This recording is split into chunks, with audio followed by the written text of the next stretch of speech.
I'm Basil Sturrup, and welcome to Tough Bible Questions. Today's question is, Pastor, who is the Antichrist? And I thank you for your question. Let me begin by saying that there are many denominations, but only two categories of Christians in the world. So if you profess to be a Christian, you are either a Catholic or a Protestant.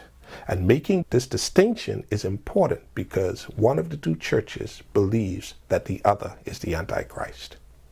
The word Antichrist is found in the Bible 5 times, and all of the references are found in the epistles of John.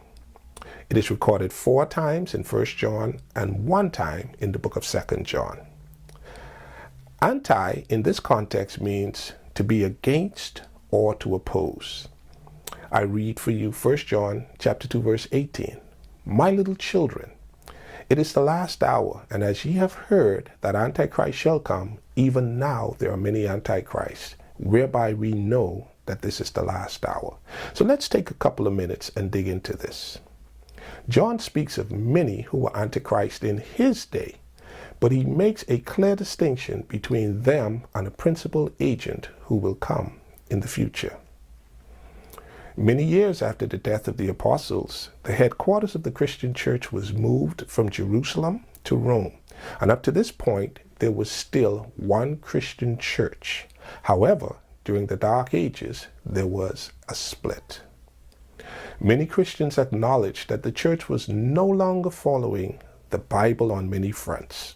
Lots of pagan practices were integrated with genuine biblical truth, and those who were troubled by this decided that the Bible will be their only rule of faith and practice. This is what sparked the Reformation, as many Christians stood in protest to the non-biblical practices, and they refused to follow these traditions any longer. And this created the divide between the Christian church at Rome and Christians who called themselves Protestants. Many of the Protestant preachers, after studying the prophecies of Daniel and Revelation, such as the little horn power in Daniel chapter 7 and 8, the beast of Revelation chapter 13, the woman in Revelation chapter 17 that represents the apostate church, all of them came to one conclusion. And what I'm about to say is going to shock you.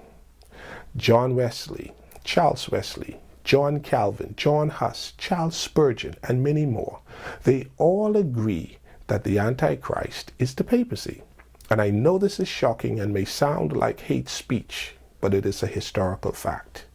Even Martin Luther, who was probably the most famous of the Protestant reformers, he believed that the Pope himself was the Antichrist. And Luther was not just a regular member of the Catholic Church, he was a priest. Luther, in particular, attached the stigma of the Antichrist to the Pope and the papacy when the Catholic Church introduced indulgences, the practice of paying money for the forgiveness of sins, absolution by the priest, salvation by works. Luther also was disturbed by the declaration that the traditions of the church is above the teachings of the Bible, and that the pontiff is literally God in human flesh. For these reasons and many more, the founders of the Protestant church believes that the papacy is the Antichrist. So I hope you got something from this answer, and continue to send your tough Bible questions to me at info@tbasilsturrup.com. So keep watching my YouTube channel, Power of Truth TV.